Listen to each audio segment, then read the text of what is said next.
बिस्मिल्लाहिर्रहमानिर्रहीम। आज का हमारा टॉपिक है सूरह यासीन शरीफ। उर्फ़ आम में कहा जाता है यासीन किसी और ताहा किसी बंदे का नाम है। देखिए, कुरान मजीद में हद तलब गाने कोशिश की गई है कि ऐसे नाम जो कि हरूफ मीक़ात हैं या हरूफ मीक़ात हैं उनको ना रखा जाए, क्योंकि इसका मामला और फ़हम सिर्फ़ अल्लाह के नज़दीक अल्लाह को ही मालूम है। एक कुरान मेरी नज़र से गुजरा जो कि मेरी वालिदा का अपना कुरान है, जो उनको शादी में मिला है और सारी ज़िंदगी उन्होंने पढ़ा है। उसमें कहा गया है यासीन को ए सैयद। तो हमें ये तो पता है कि रसूल सादात में से हैं, लेकिन हतमी तौर पर कुरान का यही कहना है कि ये नाम किसी के लिए ना रखे जाएं, क्योंकि ये मुख्तस हैं खुसूसन नाम। वैसे मुस्तफ़ा मुश्तबा इस तरह के नाम रखने में कोई कबाहत नहीं है। दूसरी बात, सूरह यासीन शरीफ में अल्लाह ताला ये फरमाते हैं कि कुरैश मक्का को कि इनकी रेशा तमन्नाइयों की वजह से रसूल को दुख और तकलीफ़ ना पहुँचे, क्योंकि कुरैश मक्का को डर सुनाने के लिए रसूल ने बहुत से अहकामात नाजिल किए और फिर ये बताया कि जहाँ तक आप लोग वो लोग हैं जिनकी गर्दनों में अल्लाह ताला ने तोक डाल रखे हैं, यानी कि इनका नामा माल इनके बाएं हाथ में देने वालों में से हैं अल्लाह पाक। और ये इस तरह अपनी गुरूर और अपने तकब्बुर और अपनी मुशरिकीन के पांसरों में फंसे हुए हैं कि अल्लाह ताला ने इनको गोया ऐसे बना दिया कि इनके आगे भी एक दीवार है, पीछे भी दीवार है, ऊपर पर्दा लटक रहा है, यानी कि एक कमरे में बंद हैं जिसमें ये मसरूद होकर अपने माबूद की इबादत करते हैं। इसके अलावा इसमें बताया गया है कि अल्लाह के रसूल सल्लल्लाहु अलैहि वसल्लम जब ईमान लेके आए तो उन्होंने बताया कि मुझसे पहले भी बहुत से रसूल दुनिया में मबूस हो चुके हैं, जिनमें दो रसूलों का जिक्र किया जाता है। हज़रत मोहम्मद से लेके हज़रत इस्माईल के दरमियान कोई रसूल नहीं, और फिर हज़रत इस्माईल से लेके हज़रत ईसा से लेके हज़रत मोहम्मद के दरमियान कोई रसूल नहीं। अक्सर दिमाग की बात सोचता है कि इस दौरान क्या हो रहा था दुनिया में। इस दौरान सलीबी जंगें हो रही थी जब जनाब रसूल खुदा आए और हज़रत ईसा चले गए, तो ये दुनिया के तग़य्युर का वक्त माना जाता है। फिर एक बात हमारे सामने आती है कि अल्लाह के रसूल सल्लल्लाहु अलैहि वसल्लम ने बताया कि कुछ कौमें ऐसी भी गुजरी हैं जिनको अल्लाह ताला ने दो दो तीन तीन पैगम्बर भेजे हैं। हमसे कहा जा रहा है कि हज़रत इस्माईल मुसलमानों के पैगम्बर हैं और उसके बाद हज़रत मोहम्मद मुसलमानों के पैगम्बर हैं। कुछ पैगम्बर ऐसे भी गुजरे हैं जो कि मुसलमानों के ऐसे भी गुजरे जिनको ये तालीमात के बावजूद की कौम नहीं समझती थी। तो यहाँ पे कुरैश मक्का को डराया जा रहा है कि जिन बुतों को तुम पूछते हो या जिनकी तुम इबादत करते हो, अल्लाह के रसूल उससे बिल्कुल भी अपनी मानने वालों में से नहीं है, उनको दीन हक़ की तरफ बुलाते हैं।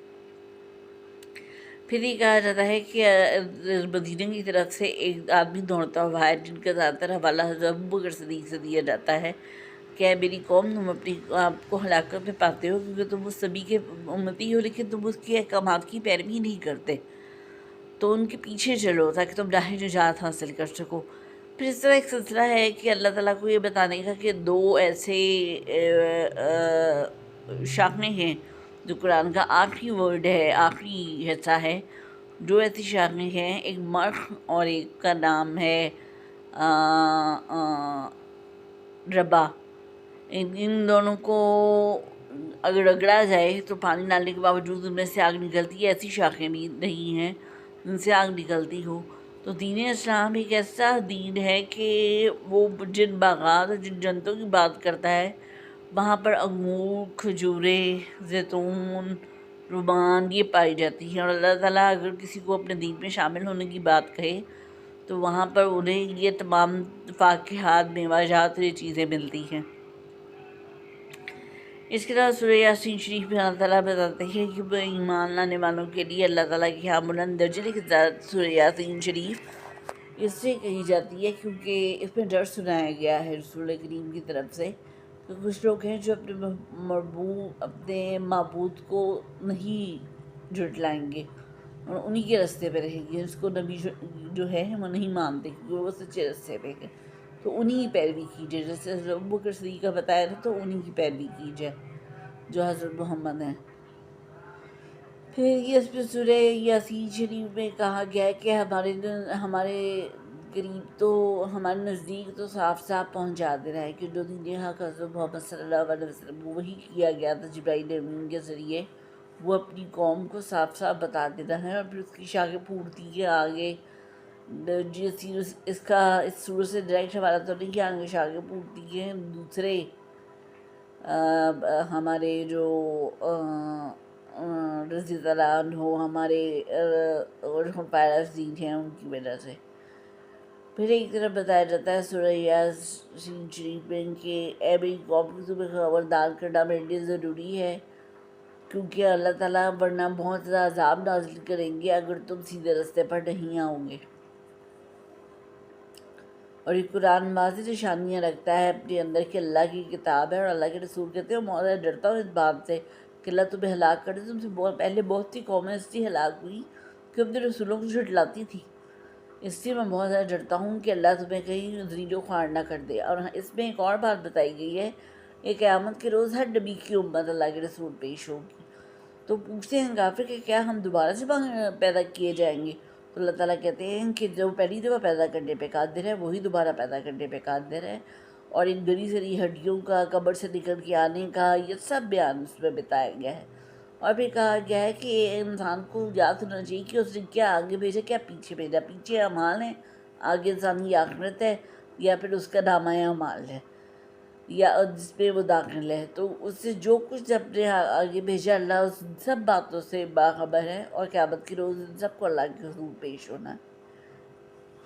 یہاں پہ ایک چھوٹی سی بات کہ اللہ کے حضور پیش ہونے کے علاوہ اللہ کے لیے کبھی بھی یہ ناممکن نہیں، کیونکہ حضرت محمد اللہ کے سچے دین کی پیروی کرے نا لوگ کافروں کو معبود مانتے ہیں قریش کے لوگ، تو اللہ کے رسول سچے دل سے یہ مسلمانوں کو تلقین کر رہے ہیں کہ اللہ کے لیے کوئی مشکل کام نہیں ہے.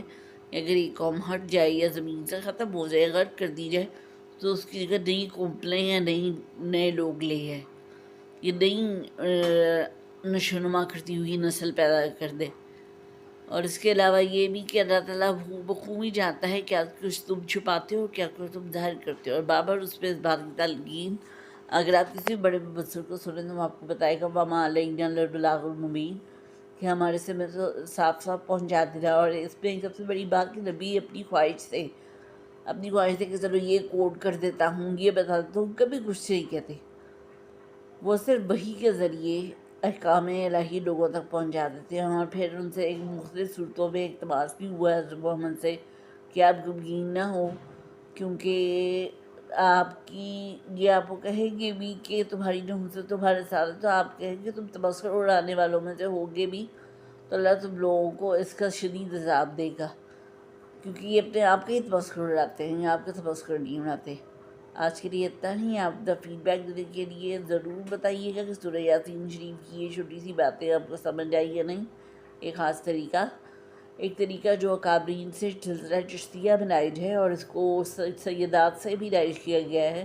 اگر ان کو مشکل اندر پیش ہو تو 41 مرتبہ سورہ یاسین شریف شیرنی پہ یا دودھ والے چاولوں پہ پڑھ کر وہ مشکل کے لیے پڑھی جائے.